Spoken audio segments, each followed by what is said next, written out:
জাতীয় ঐকমত্য কমিশন ব্যর্থ হলে সেই দায়ভার সবাইকে নিতে হবে।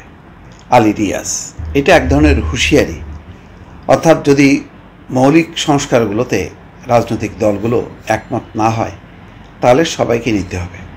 আমি বেশ কিছুদিন থেকে বলে আসছি যে এটা খুব দুরূহ ব্যাপার হবে। সবচেয়ে বড় সংস্কারটা করতে পারত যে একটা নিরপেক্ষ নির্বাচন, যেই ব্যবস্থাটাকে উল্টে দিয়ে ফ্যাসিবাদ তৈরি হয়েছিল। সুতরাং যখনই ভোটটা নিরপেক্ষ হবে, সুষ্ঠু হবে, অবাধ হবে, তখন গণতন্ত্র প্রতিষ্ঠা হবে। এই ভোটের বাইরে অন্য কোনো বড় ইস্যু থাকতে পারে না। সেই বড় ইস্যুটা প্রতিষ্ঠা করাটাই সম্ভবত মূল দায়িত্ব হওয়ার দরকার ছিল।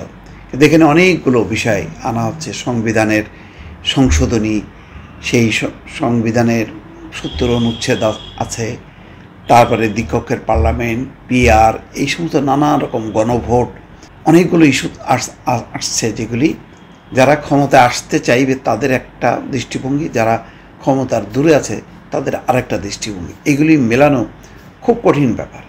সেই কঠিন কাজটাই ঐকমত্য কমিশন করছে। আর তারা বুঝতে পারছে যে আসলে এক জায়গায় করা যাচ্ছে না। সেই কারণেই অধ্যাপক আলী রিয়াজ বলছেন যে রাষ্ট্র সংস্কারের রাজনৈতিক দলগুলোর সঙ্গে ঐকমত্য কমিশনের সংলাপ কোনো কারণে ব্যর্থ হলে তার দায়ভার সংশ্লিষ্ট সবাইকে নিতে হবে। অর্থাৎ ঐকমত্য কমিশন এটা নেবে না। মঙ্গলবার ফরেন সার্ভিস একাডেমিতে রাজনৈতিক দলগুলোর সঙ্গে দ্বিতীয় ধাপের সংলাপের 14তম দিনের সূচনা বক্তব্যে এই কথা বলেন। তার মানে 14টা এরকম দিবস গেছে, বৈঠকের পর বৈঠক, কিন্তু সুরাহা ফাইনালি হচ্ছে না, কোনো না কোনো জায়গায় যে আটকে আছে। অধ্যাপক আলী রিয়াজ বলছেন, যদি আমরা কোথাও ব্যর্থ হই সেই ব্যর্থতা আমাদের সকলের।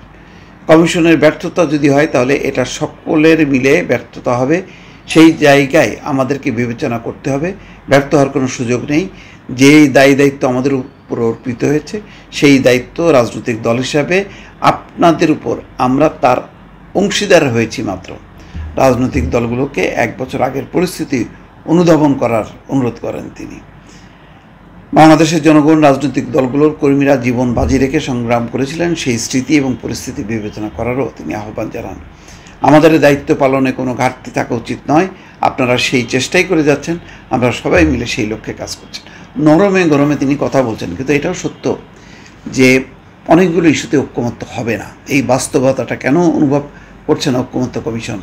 কেন তত্ত্বাবধায়ক সরকার ব্যবস্থা পুনঃপ্রবর্তন এবং সুষ্ঠু ভোট নির্বাচন, এই জায়গাটা ইনশিওর করার বিষয়ে যদি ঐকমত্য কমিশন, সরকার সবাই যদি মনোযোগ দিত, তাহলে আমার ধারণা যে আজকের এই যে হতাশার কথা, যে যদি ঐকমত্য কমিশন যদি ব্যর্থ হয় এটার দায় সবার, শুধুমাত্র ঐকমত্য কমিশনের না। তো এটা তো বলার অপেক্ষা রাখে না, এটা তো বটেই। কিন্তু সফল যে হবে তার কোনো আলামত কিন্তু এখনো পর্যন্ত দেখা যাচ্ছে না। ফলে একটা জটিল অবস্থার মধ্যে দিয়ে যাচ্ছে। কী হবে শেষ পর্যন্ত সেটা বলা খুব কঠিন। দর্শকের মধ্যে ভালো থাকবেন। আল্লাহ হাফেজ।